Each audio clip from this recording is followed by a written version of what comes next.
Hi, everyone. Thank you so much for joining me. If you're new here, my name's Sylvia, and today I'm going to be talking about something that came up in my mind at 2 a.m. I'm laying in bed. I know I have work the next day, but I just couldn't stop thinking about the woman who found a finger in her Wendy's chili.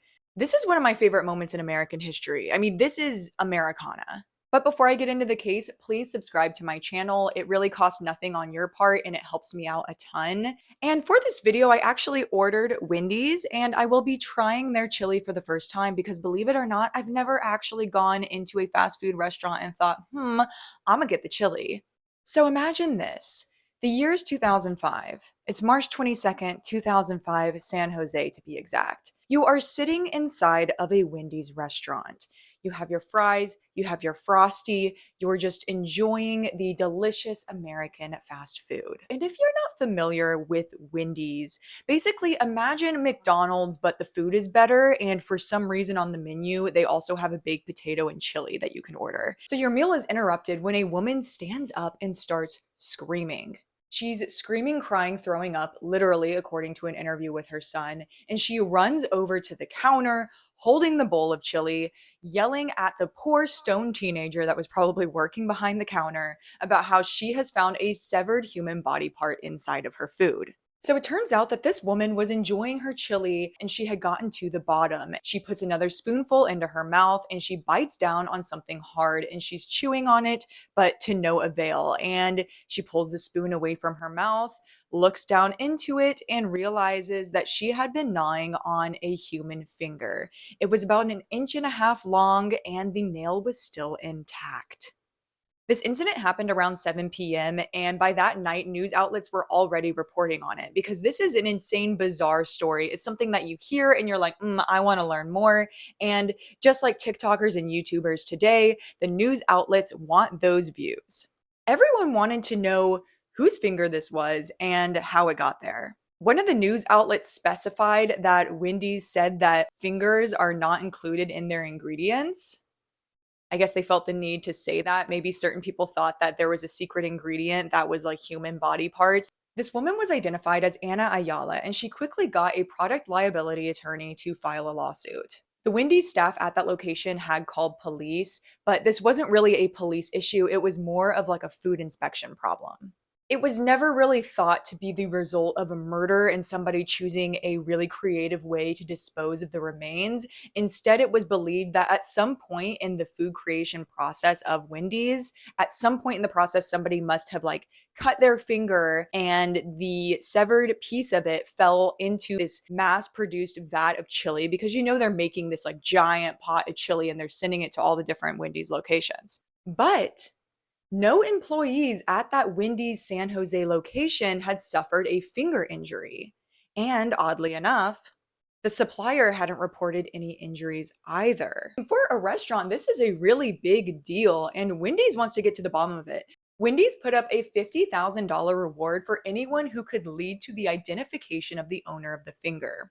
This was later up to $100,000. So you could call into the tip line and let them know if you knew anyone who lost a finger or if you had any information on a severed finger that may have ended up in soup.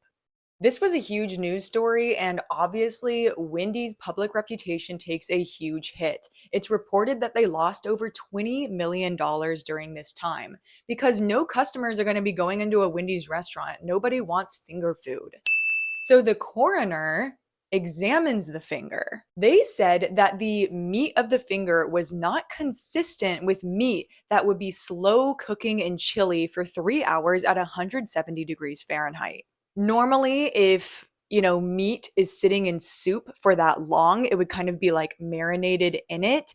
Instead, it was like the finger had been placed into the chili at a more recent time, closer to the discovery.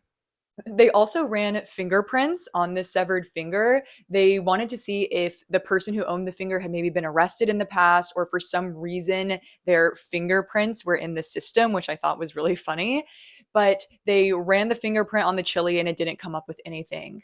Anna Ayala is leaning into the fame of all of this. She goes on Good Morning America to talk about how gut-wrenching this whole thing has been and how sickened she is by it because She literally put a human body part in her mouth and was like chewing on it. I wonder what it tasted like. The woman who says she found a finger in her bowl of chili at a Wendy's in San Jose, California. We turn now to Anna Ayala and her attorney, Jeffrey Janoff, from Mountain View, California. This discovery about your chili. Well, as I was eating my chili, and I usually crack all my crackers and just put them in there, mix it all around, and started eating and eating the way usually people eat. And suddenly I chew something that's kind of hard, crunchy, spit it out. At first I wasn't sure what it was. And as we started investigating, poking it, other people too, that's when we find that there's something that looks like a nail. Mr. Janoff, let me turn to you for a second. Yes. Wendy's has sent us a statement. Specifically in the statement, they say that the employee had more than 10 years of experience, that no employees had suffered a hand or finger injury, and that their suppliers, who are required by law to maintain written records of accidents, say there were no reports of hand or finger injuries, so they would not have known either from their employees or the employees of the suppliers. They also say that they will continue to fully cooperate with local police. It is important to them to find out the truth. Is that enough for you? Well, that's good to hear. I think that's a good start. But obviously, and I think their spokesman also said, this is not a 100% system. Obviously, something slipped through, to put it lightly. The finger has not yet been identified, but luckily, Wendy's still has their fingertip line. People are calling in each day and they're listening to these calls and vetting this information. So one person calls in and says that the finger belonged to the co-worker of Anna Ayala's husband, who had gotten injured on a work site. Anna's husband worked in some construction adjacent job. One day on the job, his co-worker was working with the tailgate of a vehicle. The tailgate, a piece of metal, had gotten slammed down on his finger, and he pulled his hand back to see that he was missing a digit. He is understandably freaked out. And yes, I need to fill on my nails. I'm getting one tomorrow. This co-worker, who was identified as a man named Brian Rossiter, he owed Anna's husband $50.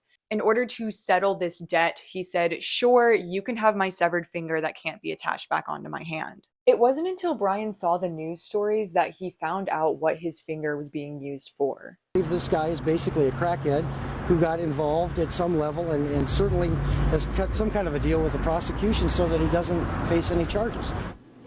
What do you make of that? Rita, can I jump in on that, please? Yeah, go ahead, Ivan. Listen, that is extremely unprofessional of this attorney to call my client a crackhead. That is a cheap shot. It is unprofessional. It is not true. Mr. Rossiter completely cooperated with the prosecution. He's a main reason why this is such a strong case. That's a very unprofessional statement, Rita. So a DNA test did confirm that this finger belonged to Brian Rossiter, the co-worker of Anna's husband, who is named Jamie Placiencia. So now Wendy's knows where this finger came from. They know that it wasn't any kind of error in their staff training or food production process. And this story is made even juicier by the fact that this woman, Anna Ayala, had a long history of personal injury lawsuits. A few of these resulted in out-of-court cash settlements, and there's about half a dozen of these cases in total. Prior to her suing Wendy's in 2004, she filed a lawsuit because the wheel of her car came off while she was driving it. This lawsuit was filed against the car dealership, General Motors, and Goodyear Tires. I'm not sure what her strategy was for this one because she fired her own attorney and then didn't show up to court. The lawsuit was dismissed with prejudice, meaning that it couldn't be refiled. So I think this whole kind of thing was just BS to start with. And Anna had previously bragged about winning $30,000 from the restaurant chain Pollo Loco because her daughter had contracted salmonella from some of the food, but a rep from the restaurant said that this never happened. So once this information got out that the finger belonged to somebody that Anna knew and her litigious history, Anna decided to drop the lawsuit. But Wendy's was out for revenge. Wendy at this point is pissed. Anna was banned from every Wendy's on earth forever. She's like Icarus. She flew too close to the bun. But Wendy's is not ready to move on. It is not enough that Anna will never get to enjoy their chili, fries, burgers, or Frosties again. They want Anna to pay them back for all of this lost business.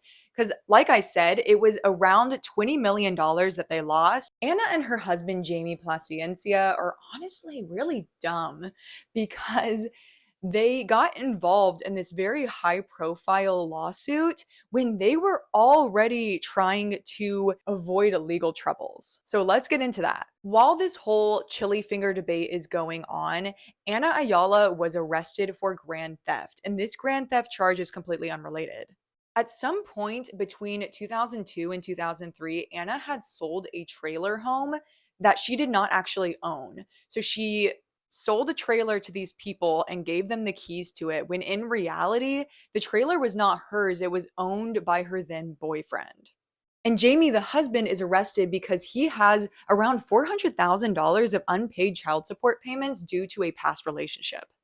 On September 9th, 2009, the two of them pled guilty to conspiring to file a false claim and attempted grand theft. On January 18th, 2006, Anna Ayala was sentenced to 9 years in state prison, and her husband, who supplied the finger and had the unpaid child support, he was sentenced for 12 years, and I think a lot of that was because of the child support.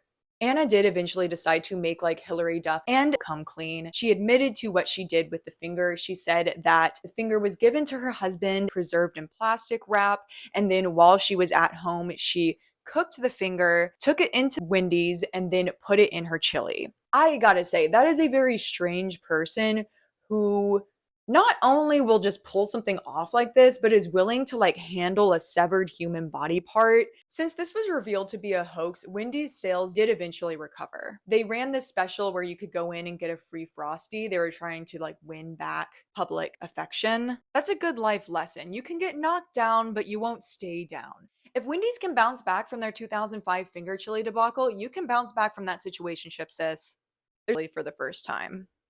I had it ordered via Uber Eats. Here it is. Apparently the chili started out as costing just 5 cents. When Wendy's was a new fresh restaurant, this was like $5. They gave me 2 spoons, which I thought was cute. They think someone out there loves me. No, I'm enjoying my chili by myself. It's really not bad. My stepdad makes amazing chili, so I feel like I have pretty high standards for it. Chili's is an OG Wendy's menu item because they wanted something to do with all of those like leftover ingredients, you know, like they're cutting up their onions, they have their ground beef for their burgers, and all those little pieces they decided to start putting into chili so that they would cut back on food waste. You can see that there's like some ground beef in there, some beans. Wait. Is that a